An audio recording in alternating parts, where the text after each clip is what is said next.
Hello students, today we are going to see the next part of the integration and very important part, that is the applications of definite integration. In the previous chapter we have seen various examples on the definite integration. Now we will see the application part of that chapter. So basically we have two applications, that is first one is area under the curve and second one is area between two curves. Let's see what is the first one, that is area under the curve. So whenever you are asked to find the area under the curve or area between the curve using integration, then we have to follow this formula. We have to use this formula, that integration of area under the curve. So let's see here, to find the area under the curve, suppose the equation of curve given is y equal to f of x, and you are asked to find that area under the curve, x-axis and some ordinates such as x equal to a and x equal to b. So in that case, the area of that curve, area under that curve with this given ordinate and x-axis or y-axis, whatever you are given.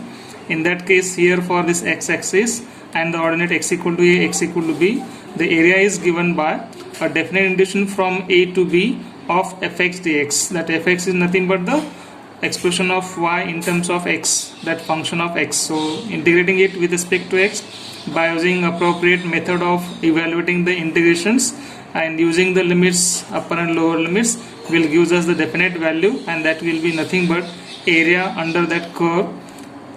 So in some cases you may ask to find area bounded by the same thing is area bounded by the curve or area enclosed by a curve with x-axis or some ordinates x equal to a and x equal to b.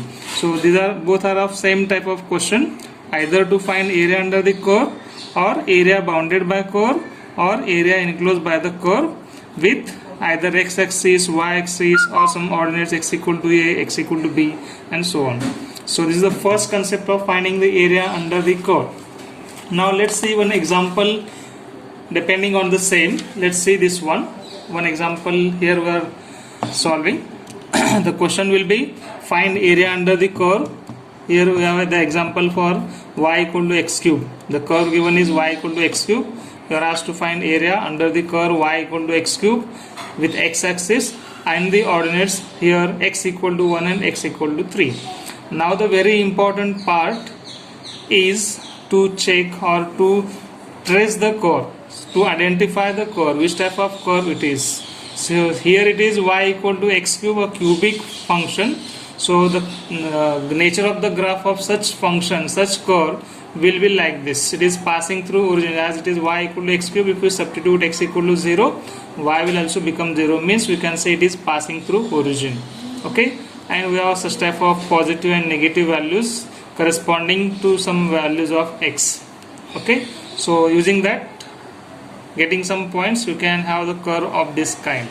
So now as y equal to x cube with x-axis and x equal to 1, x equal to 3, it means that we are finding the area under this curve or enclosed by this curve y equal to x cube, two ordinates x equal to 1, x equal to 3 and x-axis, means this part only, this closed part, that shaded region.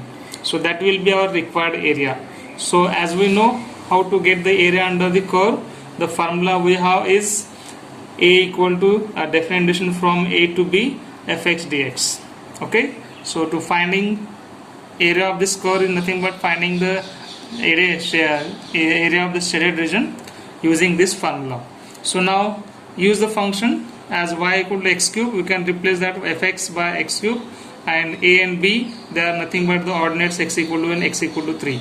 The smaller value will be the lower limit, larger value will be the upper limit. So integration from 1 to 3 x cube dx. As we know the standard integrations, x cube is a function in the form of x raised to n, whose integration is x raised to n plus 1 upon n plus 1 plus c in case of indefinite integration. So in case of definite integration, no need to write plus c. So it will be only x raised to n plus 1 upon n plus 1. Since here n is 3, it will be x raised to 4 upon 4 from 1 to 3. So taking this 4 to the outside this bracket, that it will become 1 by 4 as it is in denominator. So 1 by 4 times x raised to 4 from 1 to 3. So now For definite integration, we would put first upper limit and then lower limit. So upper limit is 3, so it will be 3 raised to 4. Lower limit is 1, so 1 raised to 4.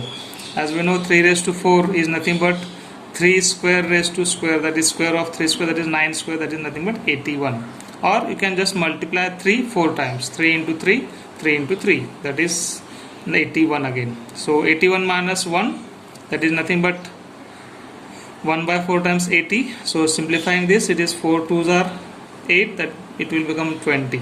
So we have the area, the required area A will be equal to 20 square units. So it is the required area bounded required area under the curve y equal to x cube, x axis, and the two ordinates x equal to n, x equal to 3, which lies in the first quadrant of the plane coordinate system. So in this way we can have the required area.